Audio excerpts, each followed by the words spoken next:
With my memory returned, I made a solemn promise to leave behind the husband and family who had treated me so poorly. Where could I be? My name is Meg, and I'm 28 years old. Awakening, I discovered myself nestled in a hospital bed. Perplexed by my surroundings, the sound of approaching footsteps caught my attention. Suddenly, a man burst into the room, his face contorted with anger. Yet to my bewilderment, I had no recollection of him whatsoever. I have no idea who this man is. Excuse me, but who are you? I inquired, my voice tinged with confusion. Meg, are you kidding me? If you're awake, you must be fine. So, leave the hospital right away. Being hospitalized is such an overreaction. You're dragging me into this mess. His tone was harsh and accusatory, catching me off guard. How rude of him to shout at me upon our first meeting. As his voice echoed through the room, a nurse and a security guard rushed in, swiftly removing him from the scene. I remained frozen in shock, grappling with the abruptness of the encounter. Soon after, my mother, Mary, entered the room, her eyes brimming with tears of relief. Meg, you're awake. I'm so glad. We were so worried about you. But her words felt disjointed, disconnected from my reality as I struggled to piece together the fragments of my memory. My brother Jake, usually so stoic, had tears streaming down his face. Even my father Ken, known for his reserve, couldn't hide his emotion as he stood beside Jake. According to their account, I was discovered collapsed in front of our house. I had suffered a concussion and a deep cut on my head requiring stitches, injuries of which I had no memory. Apparently, a neighbor had witnessed my fall and called for medical help due to the significant bleeding. That's what Mom told me. Mom, who was that confrontational man earlier? I asked, puzzled. Confrontational man? Now it was my family's turn to be confused. After a conversation with the nurse and security guard who had escorted the man out, it became apparent that the aggressive individual was supposed to be my husband. Wait, I'm married. I have absolutely no memory of that. I exclaimed, stunned by the revelation. Meg, are you serious? My brother's concerned gaze bored into mine. Why did you collapse in front of that house? And that guy earlier, he was yelling at you to leave the hospital right away. Do you have amnesia? My mother muttered, her worry evident as she quickly reached for the nurse call button. After explaining the situation to the nurse, I underwent a battery of medical tests. With too many procedures to complete in a single day, and results not immediately available, I found myself inundated with visitors as I waited. My coworkers arrived bearing my favorite snacks, flowers, fruit, and other thoughtful gifts to aid in my recovery. Some even brought personalized tokens of affection. Friends streamed in one after another, their concern palpable as they came to check on me. Amidst the influx of well-wishers, amidst the love and support pouring in, there emerged a discordant note. Shockingly, it came from my own husband, Kevin, and his parents. How long do you plan to stay in the hospital? Do you have any idea how much this is costing us? Who do you think is footing the bill? You need to get out of here as soon as possible. You're being lazy. Get back to work immediately. Your absence is causing us significant problems. These incredulous remarks were uttered by none other than Kevin and his parents amid the sea of concerned faces. When my father witnessed their callousness, he was taken aback, seeing a side of them he'd never known. My daughter is gravely injured. She's here because she needs medical care. You heartless people have no right to speak to her in such a manner, he retorted, his voice carrying a firmness I hadn't heard before from his typically gentle demeanor.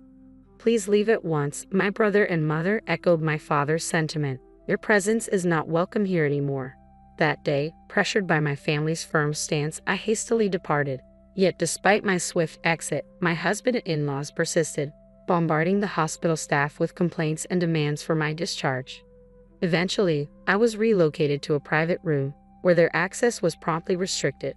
Remarkably, the hospital granted me the privilege of staying in the private room at the cost of a shared one, a stroke of luck amidst the chaos. As test results trickled in, revealing a significant loss of memory, the surreal nature of my situation dawned upon me. How could such a thing happen in the realm of reality? Initially suspected to be a result of traumatic injury, the absence of brain bleeding despite my head striking the concrete road raised doubts about the diagnosis. The diagnosis unveiled a psychological condition triggered by the impact to my head, plunging me into a bewildering state. I grappled with the incomprehensible reality unfolding before me, unable to even recall the visage of my purported husband, let alone fathom our marital bond. It appeared I had been wedded and cohabiting with my in-laws. Kevin, my supposed spouse at 35 years old, toiled at my in-laws' establishment while I served as a secretary elsewhere, a semblance of normalcy amidst the turmoil. However, normalcy quickly unraveled as I learned of the suffocating grip under which my actions were ensnared by Kevin and his family. They seized control of my earnings, converting my labor into their gains, casting a shadow over what should have been wedded bliss. My salary vanished almost as swiftly as it appeared, leaving me bereft of financial autonomy. Amidst the fiscal suffocation, I found myself shackled to the endless demands of household chores, a burden unjustly heaped upon me as Kevin shirked his responsibilities, citing archaic gender norms as justification. His actions painted a stark portrait of marital oppression, a narrative where blame and verbal barbs were hurled at me relentlessly, branding me as useless and slow-witted for every perceived misstep. Under the suffocating weight of marital expectations, I endured incessant haranguing from my in-laws who incessantly badgered me about household chores, work, and the inability to conceive. Even the simple act of enjoying a proper meal became a distant luxury within the confines of that house. Amidst this oppressive atmosphere, it became evident that my exhaustion was mounting. While Kevin chauffeured me to and from work, his motives were far from altruistic. Rather, it was a calculated effort to ensure my compliance, to prevent any deviation that might incur unnecessary expenses. It was my coworker and confidant, Betty, who pieced together the fragments of my married life, recounting conversations where I had confided in her about the trials endured with Kevin and my in-laws. As Betty recounted the details, memories slowly began to resurface, revealing the events leading up to the day of my injury. On that particular day, as was becoming customary, Kevin's voice pierced through the confined space of the car as we made our way home from an errand. "You took forever at the store, and now we're going to be late for our appointment. What's your excuse this time, you slowpoke?" "It wasn't just my shopping. I was searching for an item your mom requested. If you had bothered to assist me, we would have finished much sooner," I retorted, my frustration simmering beneath the surface. "Stop with the excuses. It's the same thing every time. Every outing with you ends in frustration. I shouldn't have even bothered to come along," my husband's tirade continued relentlessly, echoing through the confines of the car. For nearly an hour, he didn't let up, his anger mounting with each passing moment. Upon arriving home, his ire still ablaze, he spat out hurtful words, urging me to hurry out of the car with a final insult before forcefully pushing me from the driver's seat, causing me to tumble onto the unforgiving concrete below. Even as I lay there, wounded and vulnerable, he didn't cease his verbal assault. Ignoring my plight, he drove away, leaving me stranded and injured. It was a vigilant neighbor who stumbled upon my motionless form, bleeding from a head wound, prompting the call for an ambulance. Recalling this harrowing incident, I contacted the authorities, determined to seek justice for the pain I had endured. Subsequent investigations, supported by security camera footage, validated the truth of my memories. Anger coursed through me as I grappled with the cruelty I had endured. Why had I been subjected to such treatment? I vowed silently that he would face the consequences for his actions. Yet even as I harbored this resolve, the reality of my marriage to Kevin remained hazy and distant, as if belonging to another life entirely. My weary body, coupled with the revelations of my medical condition, served as stark reminders of the ordeal I had endured, a testament to the grim reality of the married life Betty had described. Upon my discharge from the hospital, I made the decision to eschew returning to Kevin's household, instead opting to seek solace in the familiar embrace of my parents' home. There, within the sanctuary of my childhood abode, I was enveloped in a cocoon of love and care fit for a princess. "Meg, today we prepared your favorite fried chicken. Indulge yourself, dear, and your father even brought home a cake. Let's savor it together later," my mother would announce with a smile, her culinary prowess transforming each meal into a feast. Meanwhile, my father and brother lavished me with unwavering attention and support. Under the tender ministrations of my family, my body gradually found renewal with each passing day. My workplace, understanding of my plight, encouraged me to take a leave of absence, insisting that I return only once fully restored. In the embrace of my parents' nurturing care, not only did the wounds from my accident begin to heal, but the burdensome weight of fatigue began to lift as well. Remarkably, even my hair and skin, ravaged by the ordeal of hospitalization, regained their former luster. It was a testament to the profound impact of stress. Burdened by the weight of my tumultuous married life, a sudden wave of anxiety gripped my thoughts. Must I return to that house simply because of marriage? The question spilled from my lips, betraying my unease. Don't concern yourself with that, dear. No one will compel our beloved daughter to endure such hardships. You must sever ties and seek a divorce as soon as possible, reassured my mother, her words a balm to my troubled soul. Following a family discussion, it was decided to seek legal counsel from a trusted friend of my father, a lawyer who had known me since childhood and shared a long-standing relationship with my family. Upon learning the details of my plight, the lawyer, much like my family, expressed vehement outrage and resolved to assist in every possible way. With the guidance of this skilled legal advocate, the process of divorce commenced smoothly, offering a glimmer of hope amidst the darkness of my marital ordeal. Meanwhile, within the confines of Kevin's household, simmering resentment filled the air as Kevin and his parents seethed with frustration. When will she return? The smooth operation of the store depends on her. We can't afford to wait any longer, Kevin lamented, his tone tinged with irritation. Echoing his sentiments, his mother-in-law interjected, "She's been discharged from the hospital, hasn't she? There's no reason for her to remain away. Instead of idling, she should focus on providing us with an heir." Adding fuel to the fire, his father-in-law chimed in, "She's become too accustomed to being coddled. Once she returns, we'll need to remind her of her responsibilities." In their desperation, they resorted to incessant calls to my parents' home, each inquiry dripping with urgency. "Is Meg there? Why hasn't she returned yet? Surely she's recovered by now. We have our business to consider, so we implore you to send her back immediately." My brother relayed the relentless demands they had made over the phone. Despite my family's unanimous support for my decision to stay away, I felt compelled to retrieve my belongings from the house. Seeking legal guidance, I enlisted the aid of a lawyer, and my father agreed to accompany me on this endeavor. From the moment I set foot inside, tension hung thick in the air, and the accusatory tirades began anew. "How long do you intend to linger at your parents' home? Why haven't you been answering your phone? Your negligence is appalling. It's high time you return to your duties. There's an overwhelming backlog of chores and responsibilities awaiting your attention." Kevin and my in-laws berated me without restraint. However, their vitriol was swiftly silenced as the lawyer and my father entered the room, their presence commanding a momentary pause in the onslaught of accusations. "Why did you bring a lawyer?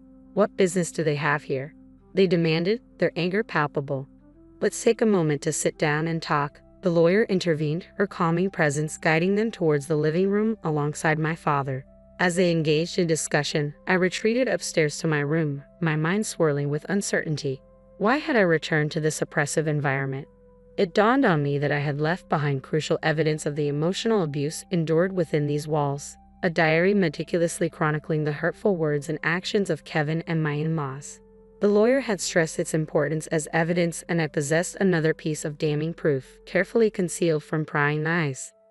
As I busied myself with packing, the tense atmosphere downstairs erupted into a cacophony of voices. "Who consented to the divorce?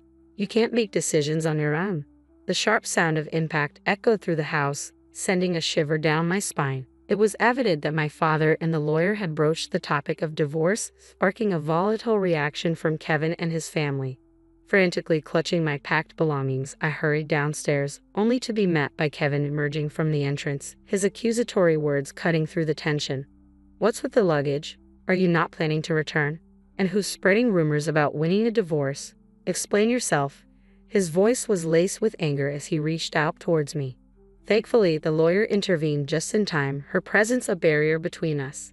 "Violence is never acceptable," she asserted firmly. "I'm not being violent. I just want to talk to her," Kevin protested, his frustration evident. "You need to communicate calmly," the lawyer insisted, maintaining a firm stance. However, as Kevin attempted to approach me once more, the doorbell chimed with an urgent tone. "Yes, who is it?" My mother-in-law's voice crackled through the intercom. "We are the police. Is Kevin Davis at home?" came the unexpected reply. "Kevin Davis is my husband's full name. What could the police possibly want here?" My mother-in-law's voice quivered with apprehension. "Could you please open the door if Mr. Davis is present?" the police persisted. With a sense of urgency, my mother-in-law hastened to the door and swung it open. "Excuse us, which one of you is Kevin Davis?" the officers inquired. That would be me, my husband responded, his tone tense. Kevin Davis, you are under arrest on suspicion of assault. Please come with us to the station, the police declared, their words hanging heavy in the air. As the police officer made the announcement, the tension in the room was palpable. I could hear my mother-in-law's sharp intake of breath, a testament to the shock rippling through the household.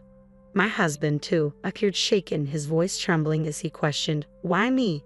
His confusion was evident, but there was no denying the gravity of the situation.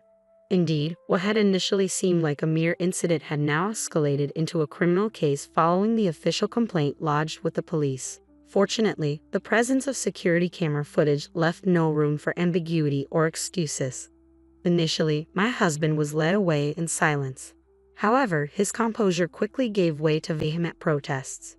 "I'm not at fault. It's her clumsiness that caused this. It's an exaggeration to call it assault just because I nudged her. Meg, are you even listening? Withdraw the complaint immediately." His shouts reverberated through the house, drawing the attention of concerned neighbors who began to gather at the entrance.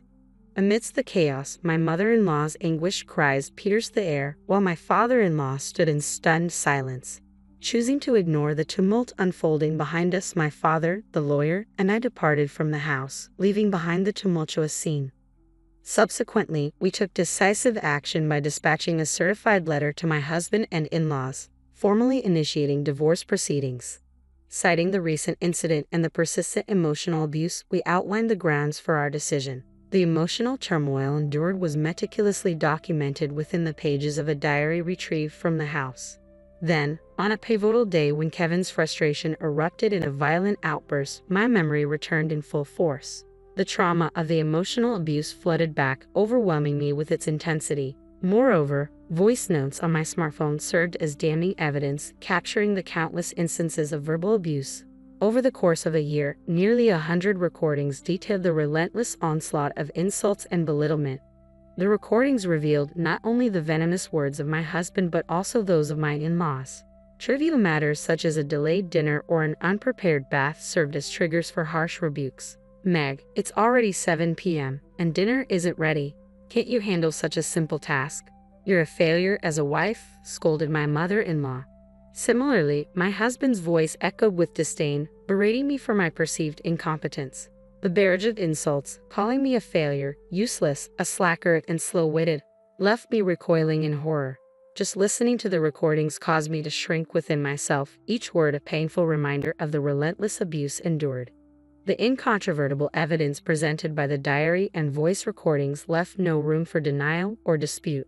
With such solid proof in hand, the divorce proceedings proceeded smoothly and swiftly. In addition to the certified letter, I included a crucial piece of evidence, a copy of Kevin's medical test results. Despite enduring unwarranted blame from my in-laws for our inability to conceive, the truth revealed in the test results was irrefutable. Kevin suffered from azoospermia. I had kept this information private out of concern for Kevin's ego, but with the decision to divorce, there was no need to maintain silence. This revelation shattered any illusions my in-laws held regarding their son's role in our infertility struggles.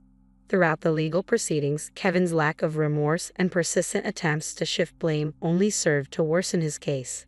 His behavior in court left a poor impression on the judge, resulting in a prison sentence without the possibility of probation. Furthermore, I pursued legal action against him for emotional abuse and psychological domestic violence in civil court, seeking both justice and compensation for the suffering endured. As for my feelings towards my husband, any semblance of affection had long since dissipated with the return of my memory. The impending separation brought a sense of relief, knowing that I would no longer have to endure his presence. With Kevin behind bars, I could finally find solace and closure.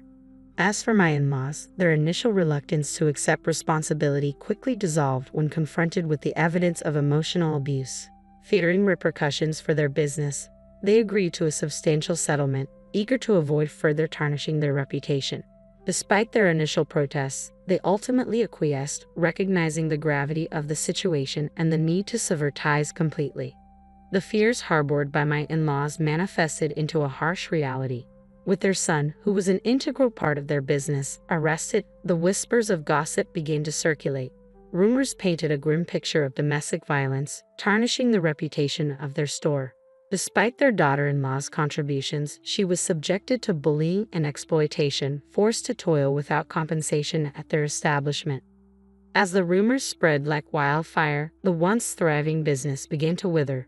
Customers dwindled, and within a mere 6 months of Kevin's arrest, the store succumbed to bankruptcy. Having leveraged their land for a loan, my in-laws lost not only their business but also their savings, ultimately finding themselves stripped of their assets and relegated to a modest existence in an aged apartment, reliant on welfare to make ends meet. As for their future, once Kevin is released from prison, it is a matter that no longer concerns me. With our ties severed, I am no longer privy to their affairs. Meg, how about dinner tonight? Ronald, my boss and current boyfriend, asks cheerfully as we wrap up work. Come on, Ron, everyone's still around. I laugh, glancing at our colleagues. You two are just too adorable. It's sickeningly sweet, teases one of them. We're not bothered by your jealousy, Ronald retorts playfully, ignoring the banter. With a mischievous grin, he adds, I've already made reservations. Let's not keep the food waiting. In the years following my husband's arrest and subsequent release, Ronald has been a steadfast source of support. He has patiently listened to my struggles and provided unwavering assistance, even offering rides to and from work when needed. One day, out of the blue, my ex approached me with a proposition. Meg, I have something to discuss. Let's give our relationship another shot. I've changed and I'm confident we can make it work, he declared. Ronald, caught in the middle, swiftly stepped in. Leave her alone.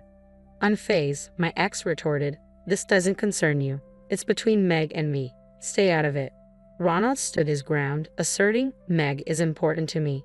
You need to let go. If I see you bothering her again, I won't hesitate to involve the authorities. Fortunately, I haven't encountered my ex since that incident. Ronald, with his athletic build and determined demeanor, proved to be a formidable presence against my comparatively smaller ex. Despite his tough exterior, Ronald has a soft spot for sweets, a charming contrast that adds to his appeal. He's an exceptional individual who always respects my choices and opinions.